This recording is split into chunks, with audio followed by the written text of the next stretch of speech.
차렷 인사.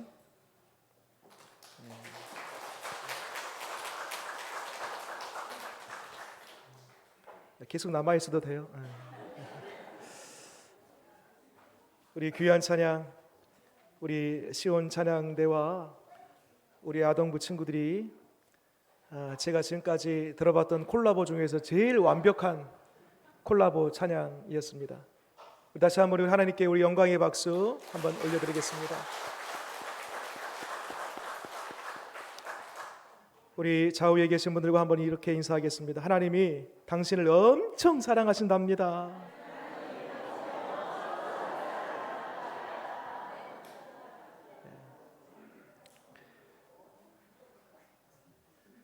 하나님이 나를 사랑하십니다라는 이 한 말씀, 이 한 말씀만 우리가 온전히 믿는다라면 어떤 삶의 어려운 문제, 위기가 찾아온다 할지라도 하나님이 나를 사랑하시는 그 믿음으로 말미암아 능히 극복하게 되는 줄 믿으시기 바랍니다. 5월은 이제 가정의 달입니다. 바라기는 여러분들 각 가정마다 주님의 은혜와 평강이 넘치시기를 바랍니다. 과거 우리나라에 큰 위기들이 몇 차례 있었습니다. 예를 들면 과거 일제시대, 그리고 6.25 전쟁, 보릿고개, 또 IMF, 또 근래에는 이 코로나까지 이 국가적인 큰 위기들이 있었어요.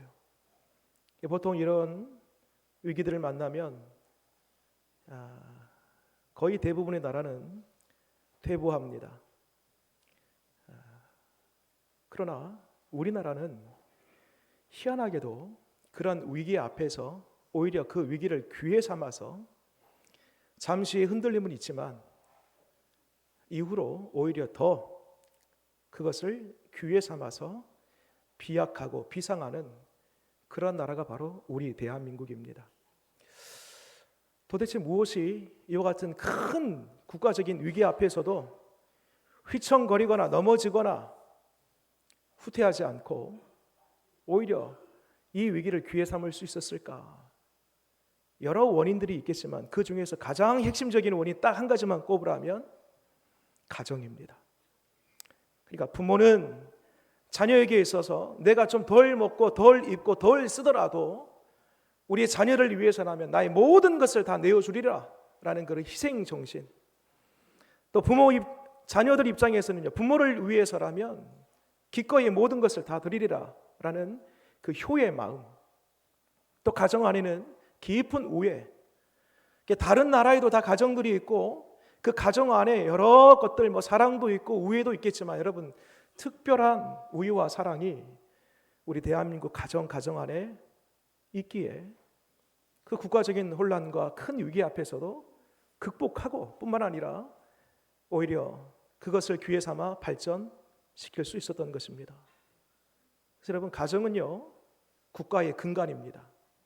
가정이 잘 세워지면 나라도 세워지고요, 가정이 흥하면 나라도 흥하게 될 줄 믿으시기 바랍니다.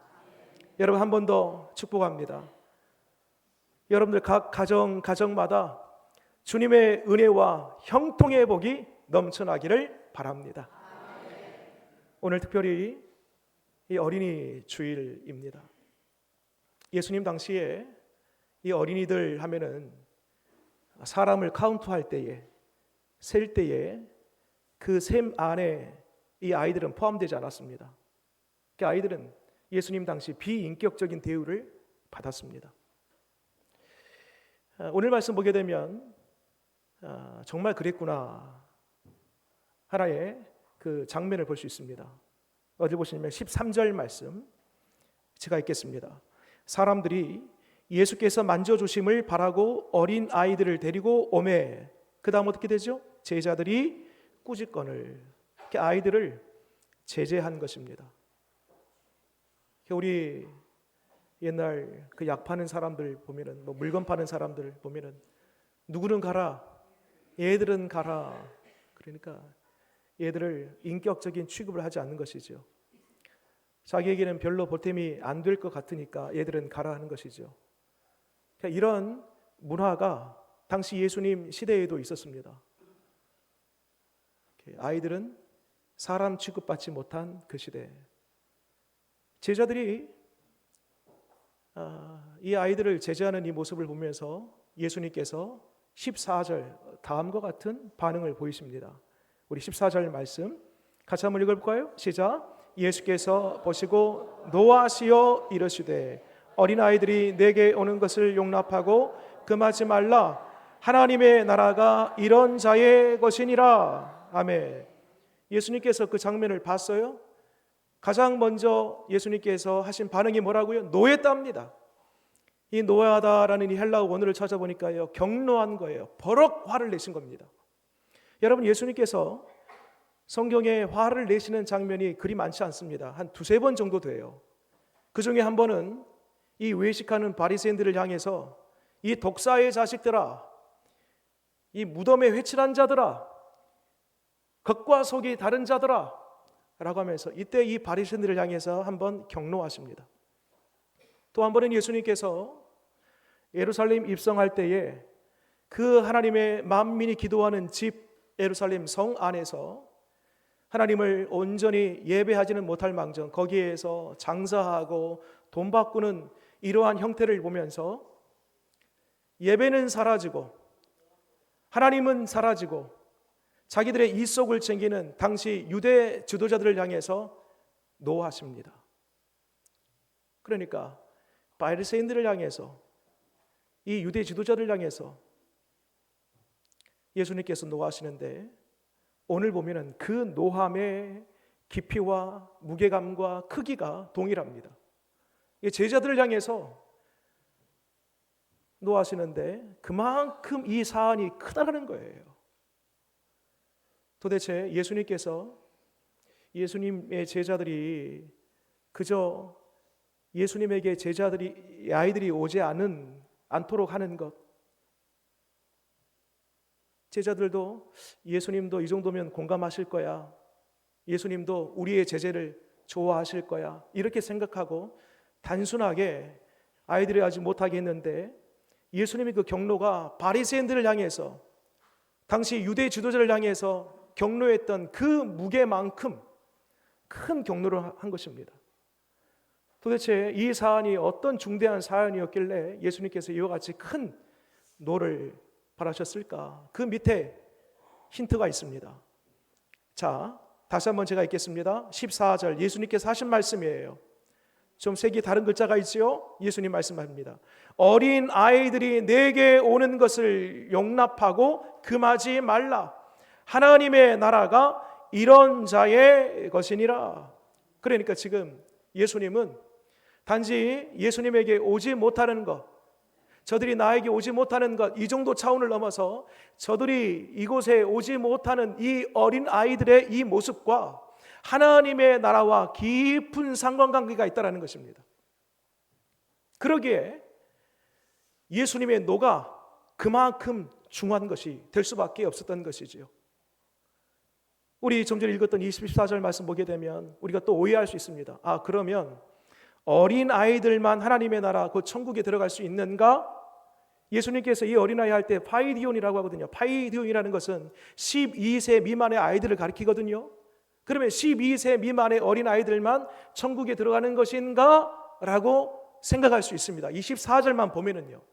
그런데 15절 말씀을 보면 12세 그 어린 아이들만 천국에 가는 것이 아니구나, 아, 이런 의미에서 예수님께서 말씀하신 거구나라는 것을 알게 됩니다. 15절 말씀 우리 같이 한번 읽어볼까요? 시작. 내가 진실로 너희에게 이르노니 누구든지 하나님의 나라를 어린아이와 같이 받들지 않는 자는 결단코 그곳에 들어가지 못하리라 하시고, 자, 어린아이가 하나님의 나라 들어간다고 했어요? 아니면 어린아이와 같지 아니하면 들어갈 수 없다고 했어요? 그러니까 어린아이와 같아야 하나님의 나라 들어간다는 것입니다. 12세 미만 나이로 정해서 아이들만 천국에 가는 것이 아니고 어린아이와 같아야지, 어린아이처럼 돼야지 천국에 들어갈 수 있다는 것입니다. 여러분, 나이가 어리더라도요, 어린아이 같지 않은 아이들이 있고요, 어른이 되어서라도요 어린아이 같은 사람이 있는 것입니다. 예수님께서 말씀하신 그 기준은 어린아이, 나이, 연령을 제한하는 것이 아니라 어린아이와 같은 어떤 특징, 그 특성, 그것을 가질 때에 비로소 하나님의 나라에 들어갈 수 있다라고 말씀한 것입니다. 자, 한 단계 더 들어가 볼게요. 그러면 어린아이와 같다라고 할 때에 어린아이가 갖고 있는 이 특성은 어떤 것이 있을까요? 여러분, 어린아이 하면은 우리는 깨끗하다, 순수하다라는 그런 인식이 있습니다. 질문 한번 들어볼게요. 여러분, 아이들이 진짜 깨끗하고 순수하던가요? 지금 오늘 우리 아동부 아이들도 여기 초등학교 1학년부터 6학년까지 다 여기 우리 아이들이 와 있어요. 여러분, 한번 질문 드려볼게요. 여러분들의 손주들 깨끗하고 순진하고 그러던가요? 여러분, 저도 아이들을 키워봤고 이미 여러분들도 다 자녀들을 키우고 손주들도 다 지금 있습니다. 여러분, 아이들이요 얼마나 영악한지 모릅니다. 한 2살, 3살 정도만 되더라도요 자기 것 몰래 숨겨놓습니다. 엄마 몰래 뭘 합니다. 동생이 있으면은요 가서 몰래 가서 꼬집습니다. 때립니다. 말이 열리면은요 거짓말을 합니다. 숨겨놓습니다. 싸웁니다. 미워합니다. 욕합니다. 그러고 보니까요 여러분, 우리가 아이들 하면은 순진하다, 깨끗하다, 여러분 오해입니다. 2-3살만 되더라도요 이 아이들이 얼마나 머리를 굴리고 자기 위주로, 자기 식대로, 이기적으로 그렇게 살아가는지 모릅니다. 여러분, 이유가 있습니다. 왜 그럴까?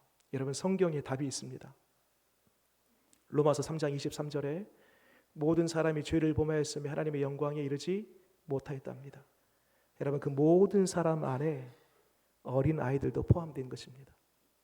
또 에베소서 2장 3절 말씀에 본질상 사람은 진노의 자녀랍니다. 그 진노의 자녀 범주 안에 어린 아이들도 다 포함되는 것입니다. 또 시편 51편 5절 말씀에 이 내가는 다윗을 가리켜요. 다윗이 이렇게 고백합니다. 죄악 중에 출생하였으며 어머니가 죄 중에서 나를 잉태하였나이다. 그냥 태어날 때부터 죄성을 입어 죄인으로 태어나기에 그 죄성이 어린 아이에서부터 나오게 되는 것입니다. 그래서 여러분, 어린 아이에서부터 우리 모든 어른에 이르기까지 우리 인생은요 다 주 앞에서 죄성을 가진 죄인으로 살아갈 수밖에 없는 것입니다. 자, 그러면 순전하다, 깨끗하다, 이 고유한 어린아이의 특징이 아니에요. 그러면 도대체 예수님께서 어린아이와 같아야지 하나님의 나라에 들어갈 수 있다라고 하시는데, 그 어린아이와 같다라는 그 어린아이의 고유한 특성은 뭘까?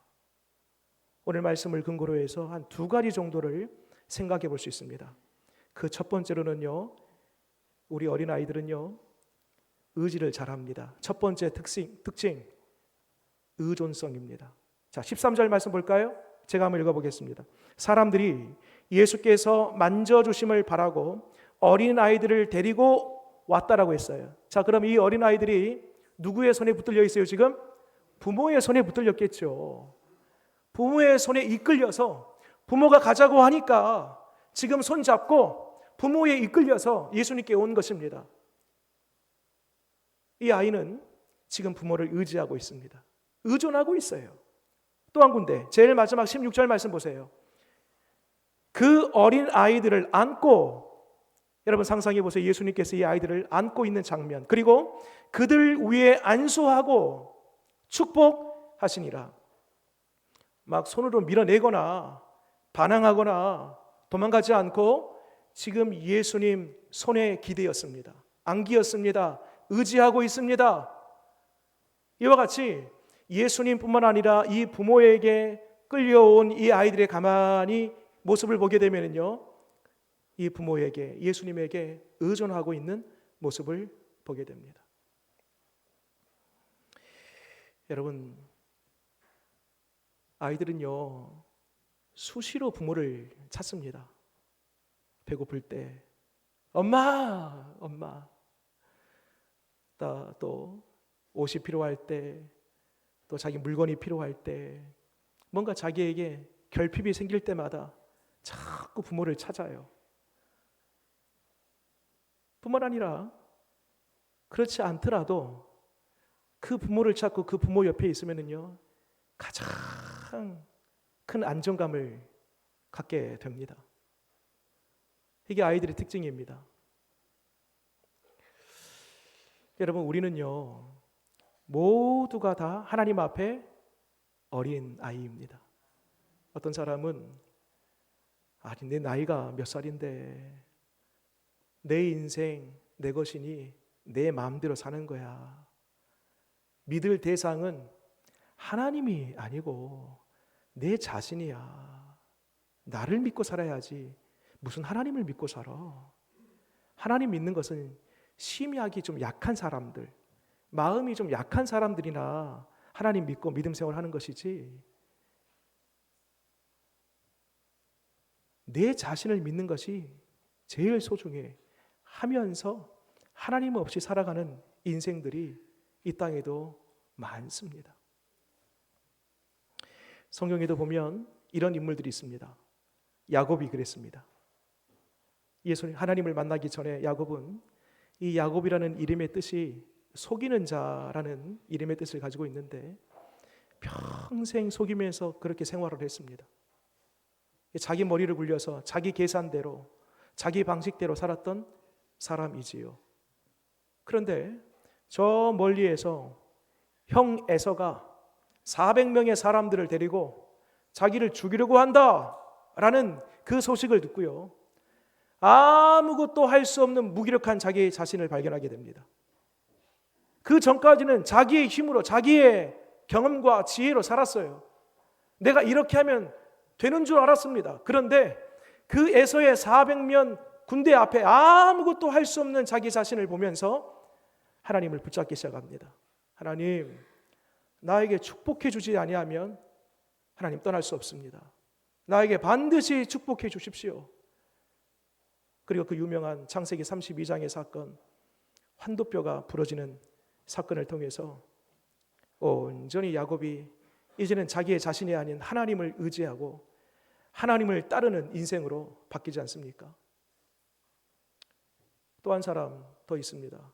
누가복음 15장을 보면 그 둘째 아들이 아버지의 유산을 가지고 집을 떠나지 않습니까? 그 둘째 아들 제 딴에는 아버지 그 재산 챙겨서 이제 집 나가 혼자 살면 행복할 줄 알았습니다. 그런데 여러분, 어디까지 나락으로 떨어지던가요? 돼지들이나 먹는 쥐염 열매를 먹는 그 처지까지, 인생 밑바닥까지 떨어지지 않습니까? 그리고 그 이야기의 결론이 뭐예요? 둘째 아들이 집으로 돌아옵니다. 돌아올 때에 금가락지를 끼우고 좋은 옷을 입히고 새 신을 신기고 그 아들을 위해서 잔치를 배설하고. 여러분, 이 둘째 아들을 통해서 주는 교훈이 뭔가요? 아버지를 떠나면 망하는 거예요. 그러나 아버지와 함께 아버지 집에서 아버지와 살면 그것으로 말미암아 복이 임한다라는 것을 가르치고 있는 것입니다. 여러분, 바라기는 나는 하나님 없이는 살아갈 수 없는 인생입니다. 어린 아이와 같이 부모를 찾고 부모를 의지하고 부모를 늘 함께 두는 것처럼, 하나님, 나는 연약하고 미천하고 나는 아무것도 할 수 없는 무기력한 존재입니다. 하나님의 은혜 없이는 살아갈 수 없는 존재입니다. 여러분, 이와 같이 겸손하게 주 앞에 나와 주님을 의지함으로 말미암아 하나님의 나라 소유하는 저와 여러분들 되시기를 바랍니다. 두 번째 특징이 있습니다. 첫 번째로는 의존성, 두 번째로는 수용성입니다. 잘 받아요. 자, 어딜 보시냐면 15절 말씀입니다. 15절 같이 한번 읽겠습니다. 시작. 내가 진실로 너희에게 이르노니 누구든지 하나님의 나라를 어린 아이와 같이, 그 다음에요, 받들지 않는 자는 결단코 그곳에 들어가지 못하리라 하시고, 여러분 여기 아주 매우 중요한 단어가 있습니다. 받들지 않는 자, 곧 어린아이들은 잘 받는 거예요. 그래서 어린아이들의 이 마음이 백지와 같습니다. 무엇을 그려놓으면요, 그 마음에 평생 그 그림이 마음에서 사라지지 않습니다. 또 이 아이들은요, 이 스펀지와 같아요. 스펀지. 그래서 물이 있으면요, 그 물을 쫙쫙 빨아들입니다. 앞에 그 물이 검어요. 검은색 물이에요. 그러면 그 검은 물을 쫙 빨아들여요. 그 물이 빨개요. 그러면 그 물을 쫙 빨아들여요. 마치 이 스펀지처럼 이 어린아이들의 마음이 그렇다라는 것입니다. 그런데 나이가 들어요.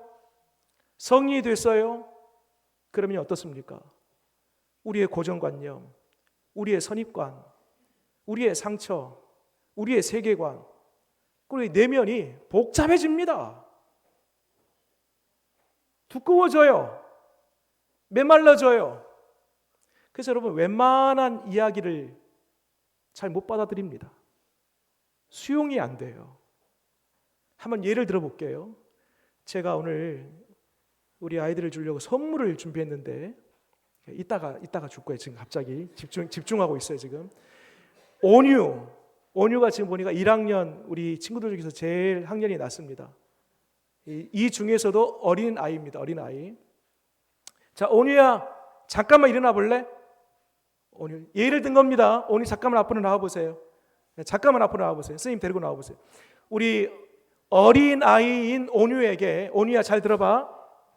목사님이 세상에 오늘 너희들 9시 예배를 마치고 이렇게 11시 예배까지 와서 예배 드릴 뿐만 아니라 하나님을 찬양하는 자리에 서 있는 모습이 너무 예뻐서 정말 목사님이 순수하게 너한테 선물을 줄 거야. 자, 10,000원짜리 선물을, 자, 박수 한번 드리겠습니다.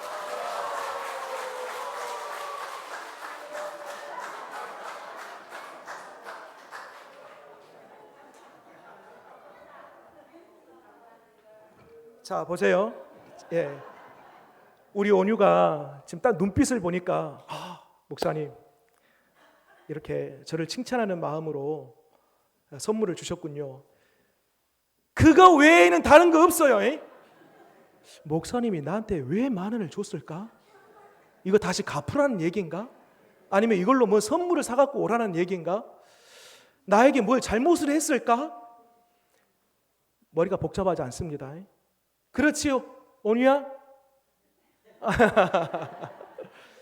온유는 틀림없이 순수하게 이 선물을 받았을 거예요. 여러분, 예를 듭니다. 예를 들기 전에 우리 지금 뒤에 있는 친구들이 굉장히 부러워하는데, 너희들 선물 다 준비됐다. 이따가 끝나고 잠깐 남아 있어라. 예를 듭니다. 여러분들에게 제가 10,000원을 드립니다. 그럼 어떻습니까? 여러분들 순수하게 받겠습니까? 아니면 뭔가 의도가 있어, 뭔가 저희가 있을 거야, 이유가 있으니까 나한테 10,000원을 줬을 거야. 그랬겠습니까? 아니면 순수하게 받겠습니까? 네, 순수하게 받는 분에게 복이 있을지어다. 여러분, 어른들은요 쉽지 않습니다. 그래서 여러분, 유대인들이,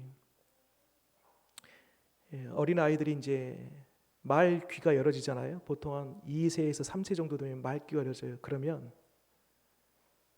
이 아이들에게 하나님의 말씀을 읽힙니다. 듣도록, 주의하러. 그리고 말 문이 열어지잖아요. 말하기 시작하잖아요. 그러면 하나님의 말씀을 스스로 말하도록 합니다. 이 아이가 읽기 시작하잖아요. 그러면 가장 먼저 무엇을 읽게 하냐면 하나님의 말씀을 읽게 합니다. 그 어렸을 때에 이 순백지와 같은 이 마음, 그 위에 하나님의 말씀을 그리고 입히는 거예요. 그러니까 평생 이 말씀에 떠나지 않고 하나님의 말씀을 가진 자에게 주시겠다고 하나님의 그 지혜와 그 지식이 정말 충만하지 않습니까? 그래서 여러분, 오늘날 노벨상이요, 약 80%가 유대인들에게서 나온 것 아니겠습니까? 또 반면에 저 북한 아이들이요, 유치원 때부터 주체 사상을 교육받습니다. 쇠뇌가 되는 거죠. 그 잘못된 교육을 통해서 평생 가는 것입니다. 그 주체 사상이. 여러분, 이런 차원에서 어렸을 때 하나님의 말씀을 듣고 복음을 접하는 게 얼마나 중요한지 모릅니다.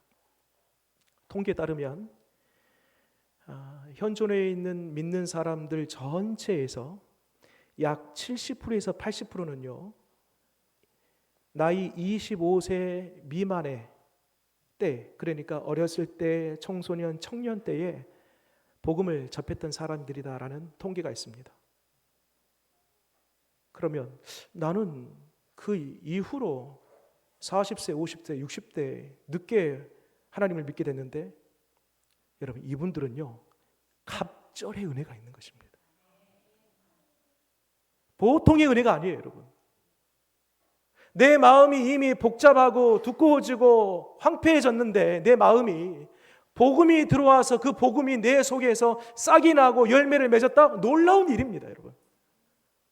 심지어는 예수님께서 먼저 된 자가 나중되고 나중된 자가 먼저 되리라, 그런 축복까지 해주셨습니다. 여러분, 예수님께서 오늘 받아들이는 자, 어린아이 같이 수용성이 있는 바로 그 사람에게 하나님의 나라가 임할 것이다 라고 분명히 말씀해 주셨습니다. 말씀을 정리하겠습니다. 고린도후서 1장 19절에 이런 말씀이 있어요. 예수 그리스도는 예하고 아니라 함이 되지 아니하셨으니 그에게는 예만 되었느니라. 우리 예수님은 성부 하나님의 인류를 향한 구원의 말씀을 듣고, 그리고 마침내 성자 예수님께서 이 구원의 명령을 따라서 이 땅에 아니오가 아니라 예, 순종함으로 이 땅에 오셨고, 예의 극치, 순종의 극치, 십자가를 통하여서 마침내 성부 아버지의 뜻을 온전히 이루게 되었던 것입니다. 여러분, 하나님의 말씀이 우리에게 들려올 때에 때로는 이해가 안 돼요. 해석이 안 돼요. 믿어지지 않아요. 그럼에도 불구하고 어린 아이와 같이 아멘입니다, 주님, 나는 도무지 믿어지지도 해석도 이해도 되지 않지만 하나님의 말씀은 반드시 되는 줄 믿고 동의합니다, 아멘입니다 라고 수용하면서 그 말씀을 받을 때마다 그 심령 안에 하나님의 나라가 반드시 임하게 될 줄 믿으시기 바랍니다. 두 가지를 말씀드렸습니다. 어린 아이와 같다라는 것은 의존성, 내가 나이가 얼만데, 내가 그간에 가지고 있는 것이 이 정도인데 내 스스로를 의지하고 나의 생각, 나의 방식대로 살아가는 것이 아니라 나의 진짜 참 주인 되신 하나님을 절대 의지하는 의존성, 어떤 말씀이든지 간에 그 말씀을 내가 100% 수용하는 수용성, 이 두 가지를 통하여 하나님의 나라 가운데 살아가기를 바랍니다. 내가 아무리 똑똑하고요, 다식하고 해박한다 할지라도요, 하나님의 말씀 한 구절 한 마디 속에 담겨져 있는 주님의 지혜와 지식을 따라갈 수가 없습니다. 겸손하게 이번 한 주간도 주만 의지하고 주의 말씀만 따라 살아가는 저와 여러분 되기를 바랍니다. 기도하겠습니다.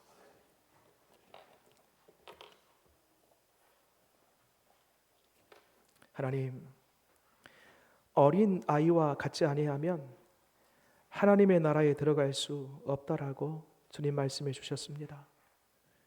주님 사모합니다.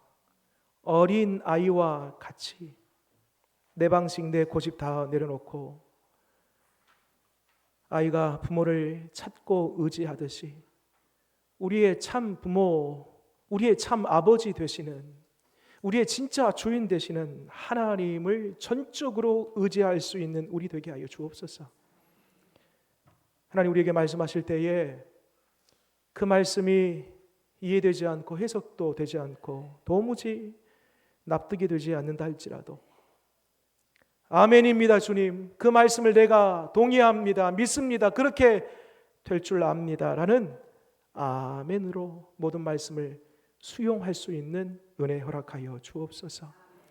그리하여 주만 의지하고 주의 말씀만 들음으로 말미암아 하나님의 나라 앞당겨 오늘을 살아가는 우리 되게 하여 주옵소서. 예수님 이름으로 기도드립니다. 아멘.